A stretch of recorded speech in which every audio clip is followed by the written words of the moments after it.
लोग डिवाइड कर रहे हैं, क्या कहना है? नहीं, वो इनडायरेक्टली क्यों कहे, नाम ले लेते गुनाहगार का, नाम भी हमारे शहर में आए तो नाम भी ले लेते, अच्छा होता। सवाल ये है कि हिंदुस्तान के कॉन्स्टिट्यूशन में, संविधान में, शायद मोहन भगवत साहब नहीं पढ़े होंगे, राइट टू इक्वालिटी है, राइट टू लाइफ है। ये क्या है? ये हिंदुस्तान की डाइवर्सिटी को, प्लूरलिज्म को सेलिब्रेट करता है। संविधान में आर्टिकल 26 क्यों है, आर्टिकल 29, आर्टिकल 30 क्यों है? इसलिए कि ये देश का कोई मज़हब नहीं है। आरएसएस ये चाहती है कि भारत का, हिंदुस्तान का एक ही मज़हब हो जाए। वो नहीं हो सकता जब तक जो अंबेडकर ने संविधान बनाया है, आइन बनाया है, उससे मुताबिक इस मुल्क का एक मज़हब नहीं हो सकता। ये मुल्क सब मज़हब को मानने वाला है। अगर ये उनकी बात सच होती, जो झूठ है, तो फिर हमारे संविधान आइन में जो प्रियम्बल है, जिसमें अंबेडकर ने हम तमाम से कहा कि लिबर्टी, इक्वालिटी, फ्रेटर्निटी, जस्टिस को हासिल करो, ये कब हासिल होगा? जब हम तमाम लोग अपने आप को अपने अपने उसूल पर चलेंगे। तो ये इनका सोच है, आरएसएस की सोच यही है कि इस खूबसूरत मुल्क का एक ही मज़हब बना कर रख दिया जाए, जो नहीं हो सकता जब तक संविधान है। सर, अभी आपने ट्वीट किया, आर्मी चीफ का एक स्पीच था, एक बयान था, उस पर आपने ट्वीट किया। ये देखिए, आर्मी चीफ ने वो बात जो भी कही है, वो कहकर मोदी गवर्नमेंट को अंडरमाइन कर रहे हैं।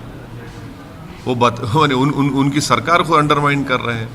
अगर आर्मी चीफ ने जो बात कही है वो सच है, तो मैं सरकार से पूछना चाहता हूं कि हमारे वज़ीर आज़म, प्रधानमंत्री अपने वेबसाइट पर लिखते हैं कि वो इमरजेंसी के दौर में उन्होंने एज ए स्टूडेंट हिस्सा लिया था।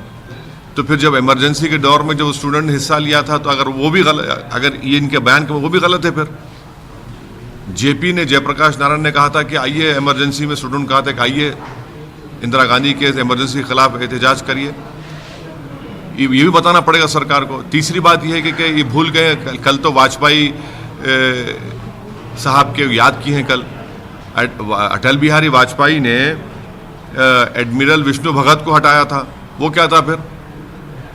ये तो इनका ये स्टेटमेंट चीफ ऑफ आर्मी का, ये तो गवर्नमेंट को अंडरमाइन करता है, और गलत है, वो बिल्कुल गलत है। डेमोक्रेसी में आपको ये जो प्रोटेस्ट में क्या करना है आपको?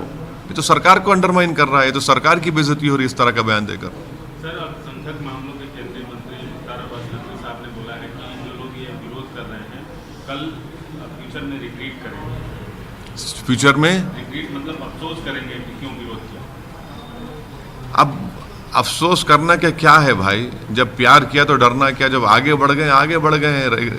हमको कोई रिग्रेट इसलिए नहीं होगा क्योंकि हम संविधान को बचा रहे हैं। हम इस मुल्क को मज़हब की बुनियाद पर चलाने के ख़िलाफ़ हैं।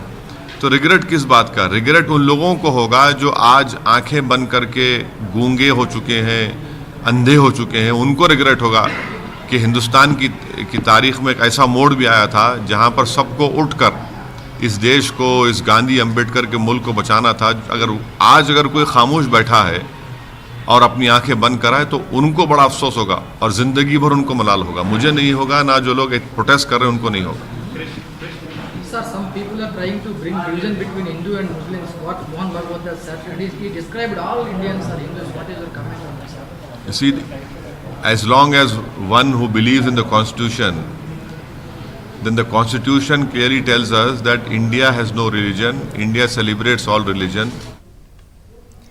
तो असदुद्दीन अवैसी